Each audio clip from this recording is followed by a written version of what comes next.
The wind screamed across the Wyoming basin like something dying. It pushed through canyon cracks and between the ribs of blackened pine, lifting dust devils from the graves of homesteads and tumbling them toward nowhere. In the heart of that, nowhere rode a man with frost in his beard and lead in his bones. They called him Harper Kane. Nobody asked where he came from anymore. Anybody who might have known was dead or disappeared. He didn't speak of the war, the hangings, or the woman who once wore white and waited on a hill. His horse, Bramble, knew the trail better than he did, and Harper let him lead now, slack in the reins, rifle slung like a burden he couldn't put down. Snow was crusting early this year. October's bite turned sudden and cruel, and Harper didn't trust the sky. He'd been aiming for a trapper, hut up near Elk's Spine Ridge, maybe a bottle to drink out the coming storm, maybe not. But the world, like always, had other plans. He saw her long before she moved, a shape half buried in snow, curled like something dead or waiting to die. Harper reined in, squinted into the white. She wasn't from here. Her dress was wrong, too fine, torn at the hem, wet from where she dragged herself through snowbanks. Her hair was tangled with ice, skin blue as porcelain, and her eyes, when they opened, weren't pleading. They were hollow. Harper dismounted slow, rifle in one hand, heart doing a twitch it hadn't done in years. A rustle under the hide coat. Maybe a gun, maybe not, he crouched. Her lips trembled open. "Don't touch me." Voice like wind-burned glass. Still, she didn't lift a hand, didn't run, maybe couldn't. "Ma'am," he said, his voice was graveled, unused. "You'll freeze." She looked past him, at the white hills like she was still seeing some ghost out there. "Let me," Harper said, and reached into his saddlebag. Blanket, flask. He draped the wool over her shoulders like she was a wild animal liable to bolt. She flinched but didn't pull away. He didn't ask her name, she didn't ask his. That night they stayed in a gamekeeper's ruin, half a roof, enough stone to hold back the worst of the wind.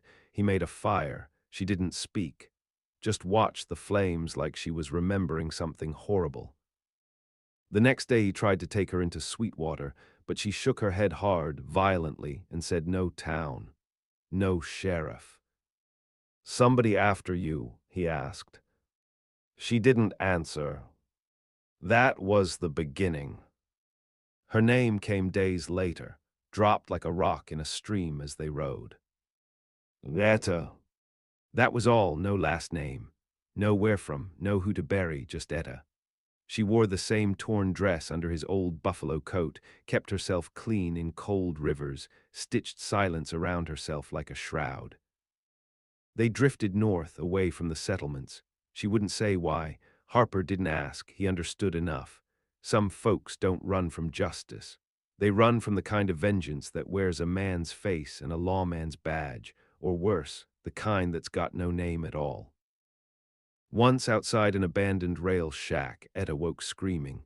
Cold, guttural, a cry that didn't belong in any living throat. He didn't go to her, just stoked the fire and waited. Come morning, she sat beside him like nothing had happened. She pointed to his rifle. "You ever kill a man with that?" Harper stared into the fire. "Yes." "Good," she said. Long. Weeks passed, her color came back. She started walking ahead sometimes, scouting trails. She knew how to read the sky for storm, how to mend leather. Harper caught her humming once, and she turned red as blood when she noticed him hearing. She wasn't warm, not yet, but the freeze in her was starting to thaw. He found himself watching her hands. They were steady, scarred in places. There was a jagged old burn on her left wrist, as if someone had grabbed her hard near a stove. He never asked. Once they found a hawk half dead in the snow. Etta made a sling from her own scarf, fed it bits of rabbit. When it died anyway, she buried it and said a prayer in a language Harper didn't know. "I thought you didn't believe in God," he said. "I don't," she said, "but he might believe in me." Harper couldn't argue with that. In late November, they came upon a burned homestead, chimney still standing, a child's doll half frozen to the dirt. The barn had been torched, horses stolen or eaten. There was a grave dug behind the house, fresh enough to still stink. Etta stood over it a long time. "This country's a wound," she said. "It don't heal, just scabs, splits, and bleeds again." Harper lit a cigarette. "It's always been that way." "Then why stay?" she asked. He exhaled, smoke curling in the wind. "I got nowhere else." She turned to him, that look in her eye again, quiet, appraising, sad. "I do," she said. "I just ain't brave enough to go yet." They slept in the ruin that night, backs to the chimney, fire between them. In the dark, she asked the question that split the quiet open like bone under a blade. "You ever lose someone you kill for?" Harper's breath caught, then he said yes. Etta didn't answer, but her hand reached across the blanket, fingers barely brushing his. It was the first time she touched him, not out of fear, not from need. Just to know he was there. And in the cold of that wind-scoured ruin, Harper Kane felt something in his chest begin to thaw. Winter thickened like blood cooling in a bowl. Snow packed high along canyon walls, and wind threaded itself through pine with a whisper sharp enough to cut skin. They moved slow now, choosing high paths, old miners' trails, the kind not drawn on any map worth trusting. Etta rode a stolen bay gelding Harper found half lame and starving behind a logging camp, nursed back to life with oats and patience. She didn't thank him for it, not with words. Just brushed the horse's mane with care, whispered to it at night like a secret. Harper watched her more often now, not to guard her, just to understand the quiet language of her, how she sat her saddle like a soldier, how her fingers twitched near her hip when a branch snapped sudden in the woods. Her eyes didn't soften, not much, but her voice did, sometimes, when she let it. She asked questions now and then, where he learned to shoot like that, why he always slept with his back to rock, what happened to the scar on his chin. "Somebody tried to make me beg once," he said. "I didn't." That made her smile, barely. She said nothing more for a day. They wintered in a smuggler's cave near the Red Spine Hills. Someone had carved a crude bed frame from cedar, left behind canned peaches, an old Bible, a hammer with a cracked handle. They made it theirs. Etta fixed the drafty hole in the back wall with burlap and pitch. Harper trapped rabbits, dug a meat pit, built a smoke box from an old whiskey barrel. One night he came back late from a snare line, fingers cracked and raw. She was there by the fire, mending his coat, her sleeves rolled up, hair tied back with a cord of leather. For a moment it looked like a home. "Storm's coming," he said, rubbing his hands. "Big one." "Good," she said. "Let it keep the world out." He sat, watched the needle in her hand. It moved fast, like she'd done it 1,000 times before. "You were a wife," he said. She froze, the needle hung midair. Then she nodded, just once. "I was." He didn't ask where he was now, didn't need to. The storm held them for 8 days. Snow buried the cave mouth to Harper's chest, and the wind screamed like something ancient and angry. They passed the time in silence mostly. But silence changed shape over time. It wasn't cold anymore, not brittle, just quiet like rest. Etta told him about the house near Ogallala, white shutters, black dog. She had sisters once. Their names were gone from her mouth, but not from her eyes. Her husband had hands like a banker and a mouth that lied in beautiful ways. He died slow. "How?" Harper asked. "In a barn," she said, "with fire." Harper said nothing. He understood. On the 9th day, a rider came. They heard him before they saw him, hoofbeats thudding soft through snow, the kind of rhythm that made Harper's heart turn to iron. He moved to the cave mouth, rifle in hand. Etta stood beside him without needing to be asked. One man, beard like a butcher, hat drawn low. He rode a gray roan, shotgun slung loose on his shoulder. didn't see them yet. Harper leveled his rifle. Etta said, "Wait." She stepped out into the snow, into full view. The rider's head snapped up, his whole body tensed. "You," he said, voice full of disbelief. "Jesus Christ, you're alive." Etta didn't answer. "You don't know what you done, girl, you don't." He didn't finish. Harper stepped out beside her. The man froze. "I know that horse," Harper said. "It belonged to a marshal out of Casper. He's dead now."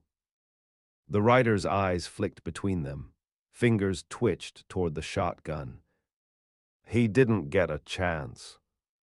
Etta's pistol roared once. The shot hit clean. Neck just under the jaw. The man toppled backwards off his horse, dead before he landed. Snow fell, quiet again. Harper stared at her, at the gun. Her hands didn't shake. "Who was he?" he asked. Etta turned away, one of 5. They buried the man shallow, let the wolves have what they would.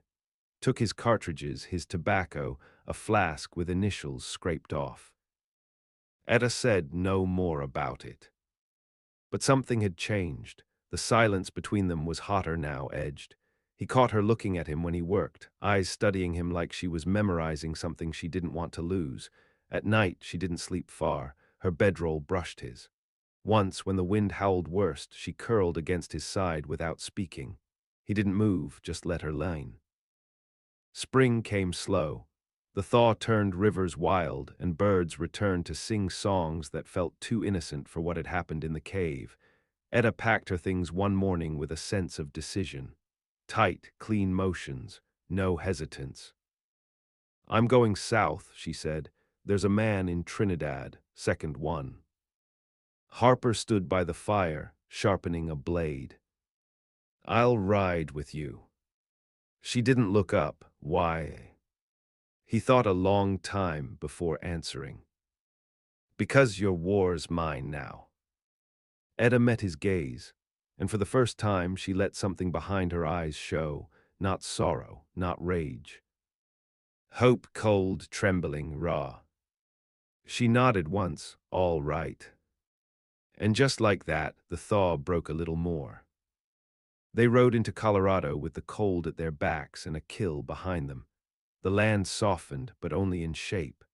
Aspen hills rolled green at the edges, but towns still stank of sweat and rot and whiskey. It was April, but winter still clung to Etta's shoulders. Her eyes didn't leave the road. She carried names like blades in her mouth, 5 of them, only 4 left now. The man in Trinidad was called Judge Amos Crail. He wasn't a real judge, just wore the title like a crown of rot. Ran debt rings, sold flesh through saloons, hunted women who wouldn't stay bought. Etta once called him uncle. Now she called him target. They reached Trinidad by dusk, a railyard town too proud for its filth. The street lamps were lit with whale oil, and the red brick saloons never closed. Harper took them to a room above a general store, paid in coin worn thin. He asked no questions that night, but he didn't sleep. Neither did she. Crail's saloon was called the Parlor. Velvet drapes, polished bar, music always bleeding from the back room where girls in rouge and feathers smiled too wide. Harper watched it from a rooftop across the alley. Etta vanished into the street below with a veil over her face and a pistol strapped to her thigh under black skirts. She walked like someone who didn't care if she lived. He hated the way men looked at her, hated worse that she didn't flinch. She came back before dawn, silent, eyes blazing. "He's there," she said. "He's old, slower, still thinks I died in Nebraska." Harper leaned against the windowsill. "You want help?" "I want to do this myself." She didn't ask for permission. The next night, she didn't wear the veil. She walked straight into the parlor, up the steps, through the music, past the men who reached for her like they owned her shadow. Harper followed 5 minutes behind, rifle under coat, boots soft. Inside, the lights were too bright. A piano sang something false and sweet. A girl barely 16 danced in silver fringe. Harper moved quiet up the stairs, past doors that whispered pain. Then came the shot. One, not two. He ran. Etta stood over a corpse in a walnut chair. Her dress was speckled red. Her face was. I made him look me in the eye, she said. Harper looked at the gun in her hand.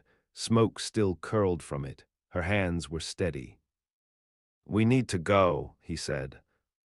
They left through the rear, past a cook who saw the blood and didn't move to stop them. In towns like this, justice came late and blind.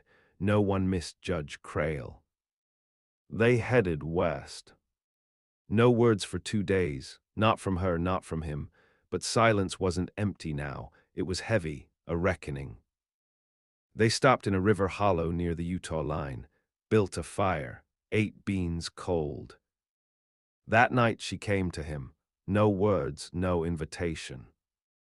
Just her hand on his chest, steady. Her body against his in the dark, bare. There was no softness to it, no illusions, just warmth, shared heat, a long silence broken by breath. When it was done, she didn't move away, and he didn't ask what it meant. Some truths didn't need naming. In the red canyons of Utah, they hunted the third man. Leif Broderick, ex-Pinkerton, had a way of vanishing into wilderness. Harper found tracks near Escalante. Etta recognized the boot print, a twist in the right heel, like always. He was the first to touch me, she said. Then she was quiet. They followed for 3 days, up switchbacks, through dry gulches, past cougar prints and dead sheep. On the 4th night, they found his fire. Broderick wasn't alone. 2 others, bounty men by the look, paid eyes. Etta lay on her belly above the camp, glassing them with the long spyglass. Harper lay beside her. I take Broderick, she said. You sure? I don't want anyone else finishing him. So Harper took the others. At dawn, they moved. The fight was loud. One bounty man died before he could raise his rifle. The other winged Harper's arm before Etta cut him down. Broderick tried to run, boots slipping on red rock. She caught him halfway down a ravine. No words. Just a scream, raw and hoarse. He begged, cried. She didn't care. Harper didn't see it all, just the end. Just the rock in her hand, the blood on her wrists. She came back shaking. He held her. This time she cried. The third was gone. 2 remained. Etta wouldn't say their names yet. Said they came last for a reason. Harper didn't press. They rode north again, wounds healing, hearts worn thin. They were more than strangers now. More than fugitives. But still not whole. The war wasn't done. The 4th name took them into Montana, past gold-choked gulches and pine-carved cliffs where the sky stretched cruel and endless. The man was called Fletcher Bain. He, once worn a cavalry uniform, once held Etta's face in one hand and a pistol in the other. She hadn't said what he'd done, only that when it happened, it wasn't just her he hurt. Children? Harper asked, quiet. Etta didn't answer, but her silence was enough. They crossed into Helena in disguise. Harper shaved his beard for the first time in years, and Etta wore a bonnet pulled low and spectacles with no glass. Fletcher Bain ran a freight company now, hauling iron and flour and dynamite through the Bitterroot Pass. He had a wife, 2 sons, a name carved into church benches and lodge halls. Men like him, she said, they always fall upward. They watched his house from the ridge for 3 nights. White paint, clean porch, boys throwing stones at fence posts. Harper saw her watch them, those children, and knew what memory burned behind her eyes. You sure? He asked. No one's innocent if they guard the guilty, she said, and he don't deserve to die a grandfather. She wanted it quiet, clean. Harper disagreed. Men like that need to know why. Etta shook her head. He won't remember me. He'll think I'm a servant, a shadow. That's what I was to him. That's how I'll take him. So she did. Disguised as a housemaid, slipped in during Sunday service, cut the throat of a man who didn't recognize her until the blade was already in. She came back to Harper with blood under her fingernails and tears she wiped before they fell. He didn't say a word, just gave her his water canteen and held her hand as they rode out before the bells rang. The last name was her father's. She told him that the night after Helena, camped beneath a sky blistered with stars. He sold me, she said, to keep his farm, told me I was too wild to wed proper anyway. Harper stared into the fire. Where? She looked at him, not with rage now, not with vengeance. With something like grief. He's in Kansas, she said. Dodge, I heard. Man of the cloth now, writes sermons on forgiveness. Harper spat. Cowards always preach forgiveness once they've done the worst of it. She nodded.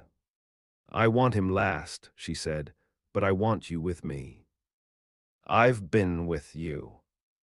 No, she said. I mean in the room. I want him to see what kind of man walks beside the daughter he thought he killed. That night they didn't sleep apart. And in the quiet between them, she whispered something she'd never said before. I dreamed you left. I won't, he said. You could, I wouldn't stop you. I won't. And she believed him. Kansas was green and hot and full of guilt. Etta changed her name again, said it like a spell, something old and sharp. Mara Jane said it was the name her mother called her before she died. Harper never used it, not out loud, but he held it in his chest like a knife meant for a righteous kill. They found the preacher in a white church at the edge of the prairie. He was gray now, stoop-backed, eyes watery with lies. His voice still carried when he spoke of salvation. Do you believe in hell? Etta asked as they stood outside after service, backs to the wind. I used to, Harper said. Now I believe some folks carry it with them. She nodded. I'm done carrying. That night she walked into the preacher's home as the last hymn faded behind stained glass. He was sitting at a table, penning a sermon. She placed the pistol down in front of him. He looked up, trembling. Do you know me? She asked. He studied her face. Eyes widened. I buried you. No, she said. You tried to, but I climbed out. She didn't kill him quickly, not cruel but not clean. She made him understand. Every year, every hand. Every night she bled under someone else's weight because he couldn't bear the shame of a daughter braver than himself. Harper waited outside. When she came out, her eyes were dry. I feel lighter, she said. Then it's done. She looked at him. No, she said, now it begins. They didn't run this time. They rode slow into sunrise. And for the first time she smiled, not as a mask, not as a threat, but as a woman who'd buried the ghosts and outlived the worst of men. Harper looked at her and knew. Whatever part of him had frozen back in the war, back in the wastelands of a dead marriage and a blood-stained badge, it was thawed now. Because she had let him in. And in her fire, he had found something worth surviving for. They didn't speak of the past anymore, not because it had vanished, but because it no longer ruled the shape of their days. Kansas faded behind them, swallowed by tall grass and thunderclouds. The road ahead was unwritten. They let it stay that way. By early summer, they crossed into the Dakota Territory. The land opened wide and wild again, prairie cut by jagged badlands, sky towering like judgment. Towns grew sparse. The wind sang differently here, a high, hollow wail like something ancient listening from under the earth. Harper thought often of laying down his rifle. Etta, too, had stopped checking her pistol each morning like she used to. She still wore it, always would, but it no longer ruled her fingers. They found work where it came, fencing land for cattle barons, guarding rail convoys, tracking rustlers who didn't know the difference between lost and stolen. Etta didn't flinch from violence, but she didn't seek it now. She was changing in ways she didn't speak of. The kind of change that grows in quiet like seed under frost. One evening, they sat outside a river-stained shack near Mandan. Harper had pulled an old book from a trader's satchel, The Tempest, spine cracked, pages yellowed. He read aloud while Etta stitched leather by lantern light. The rarer action is slash in virtue than in vengeance. She didn't look up. He never lived through what I did. Harper smiled faintly. No, he said, but maybe he wanted to. Trouble found them in a place called Knife Hollow. A mining camp gone dry, but still crawling with the kind of men who didn't need gold to be mean. Harper had a lead on work escorting freight east, and Etta had a feeling in her teeth, one of those instincts she never ignored. She was right. A bounty hung in the post office, tacked under broken glass. No sketch, just her name, Etta Rowan, alive, 10,000 in coin, issued from Cheyenne. You sure you didn't leave one alive? Harper asked. Etta stared at the paper a long time. There's always someone left alive, she said, but I never figured they'd be rich enough to want me dead this long. She tore it down, burned it. But they both knew paper didn't vanish with fire. 2 nights later, Harper woke to the sound of boots in frost. 3 men, maybe 4.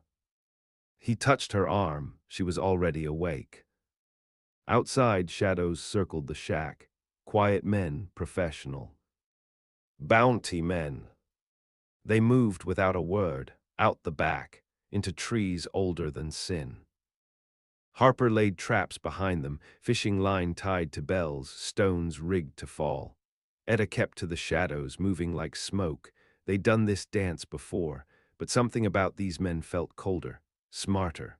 One had a whistle, and when it blew, Harper knew the game had turned. A shot cracked, tree bark sprayed. He pulled her down, rolled behind a stump. They're tracking by scent, she whispered. Dogs. No, she said. They know me. They remember how I think. They split at dawn. Harper drew them south through a box canyon, while Etta circled wide along the high ridge. They'd done it once in Utah, worked like blood through a wound. But this time the trap snapped wrong. A man caught Harper from above, dropped hard with a blade, cut across his back. Harper rolled, fired, missed. The knife came again. Then stopped. Etta. She stood 10 feet away, revolver raised, calm as sleep. The man crumpled. His mouth worked for words that didn't come. She watched him die without blinking. Harper lay panting, blood hot down his ribs. You all right? She asked. Better than him. She helped him up. But he saw something in her then, something dim and quiet and breaking. Her hands trembled after the shot, not from fear, from memory. They won't stop, she said. Then we won't either, he said. They made for the mountains. Old Lakota land. Hills the government called empty, but Etta called sacred. We'll be ghosts there, she said. Too wild for law, too hard for comfort. Sounds like home, Harper said. She looked at him. No, this time it'll be different. They built a cabin in a ridge cut, braced with old rail ties, roofed in sod. Took weeks. Harper worked with one arm, stitched by Etta's own hands. She joked once that he owed her another life. He told her she'd already given it. Summer passed like smoke. They planted, they traded, they healed. There were nights she laughed, real laughter, rough, startled, beautiful. He never told her how much it meant, just held it close. But he watched the ridge every evening, hand always near the rifle. Because peace, he knew, was never a gift. It had to be defended. And sometimes it had to be earned. One morning, Etta stood barefoot in the creek, water up to her knees, hair down past her shoulders. She looked up at the sky like it said something only she could hear. Harper watched her from the porch. He wanted to ask what she was thinking. Instead, he said the thing he'd never said before. "I love you." She didn't turn, didn't speak. Just stood there, arms loose at her sides, breath fogging faintly. Then she said, "I know." And he understood. It wasn't the end. Not yet. But it was the beginning of something neither of them had ever dared believe in. And far beyond the trees, down in the world they'd fled, men still whispered her name. Because the dead don't forget. And vengeance, like love, never truly dies. Snow came early again. By late September, the trees folded into themselves and the wind turned sharp with warning. The cabin stood firm in the ridge, hidden by pine and carved from patience. Inside, they lived quiet, two people who'd learned not just how to survive, but how to stay. Etta chopped wood in the mornings, boots crunching frost. Harper cooked now and then, simple meals he'd never bothered with before. Neither spoke of the world beyond the valley, but both knew it hadn't forgotten them. The bounty hadn't disappeared. It had grown, new names, new faces, old grudges dressed as justice. Harper found tracks one morning. Shallow, new, boots too clean for a trapper. He didn't tell her, just watched the tree line, oiled the rifles, listened for wind that carried footsteps. But Etta knew. She always knew. That night, she laid her pistol on the table and stared at it long. "I'm tired of killing," she said. He nodded, "Me too." "But I'll do it again," she said, "if I have to." "I know." They came at dusk. 4 men, 1 woman, moved silent through the snow. Harper saw their shadows before their rifles. They weren't bounty hunters, not this time. They were something worse. Mercenaries. They had no justice to claim, only coin. Etta met them outside, alone, no rifle, no threats. Just her, standing barefoot in the snow, arms crossed like a woman who'd buried every fear already. "I'm Etta Rowan," she said. "You came to kill me." The leader, tall, wide-shouldered, face like hammered bark, nodded once. "You've cost powerful men," he said. "You knew this day would come." "I did." Behind her, Harper stepped out, rifle raised. The others twitched. Etta didn't flinch. "I'll come with you," she said, "if you leave him." "No," the leader said, "you both die." A pause. Then Harper fired. The first man dropped, chest, dead before the echo faded. The others scattered, returned fire. Harper dove behind the porch rail, dragged Etta with him. Bullets split logs. Snow leapt into the air in bursts. Etta's pistol sang, low, measured, deadly. One down, then another. Harper took a round to the thigh, grunted, kept shooting. 3 minutes of hell. Then it was over. Smoke, blood, silence. The leader crawled, shoulder torn. Etta stood over him, panting, face pale. "No mercy," he rasped. She looked to Harper, then back at the man. No, she said. Her last bullet ended it. Harper lay back against the wall, blood soaking his trousers. Etta bound the wound with rags and trembling hands. You're not dying, she said. He smiled, didn't say I was. She pressed her forehead to his chest. I can't lose you. You won't. Promise me. I do. It snowed again that night. Quiet deep covered the bodies, buried the past. In the morning they burned what was left. No words, just fire rising into gray. Afterward, Etta sat on the porch steps, arms wrapped around her knees. They'll come again, she said. Maybe. They'll never stop. Then we won't either. She turned to him. But I want more than just running. Harper crouched beside her. His leg ached, but he didn't care. We build it, he said, right here, day by day. Etta looked at the valley, the trees, the smoke still drifting from ash. I never wanted peace, she said. I wanted revenge. You got it. Now I want peace, I just don't know how to live in it. We learn. She took his hand. For a long time they just sat, together, breathing, alive. Years passed. The cabin stood. Seasons came and went like old ghosts with gentler hands. They planted wheat, raised goats. Etta learned to smile more often, even if it still hurt. Harper walked with a cane, but his eyes stayed sharp. No more bounty men came. Or if they did, they didn't leave. They buried a dog beneath the oak, named him Bramble Eye. One autumn morning, Etta found herself humming while grinding corn. She didn't notice until Harper said her name from the door. You're singing. She looked up, startled, then laughed. I guess I am. He kissed her, slow and sure. And the world, once broken and brutal, felt whole for the first time in a long, long while. Not because the past was gone, but because they had survived it. Together.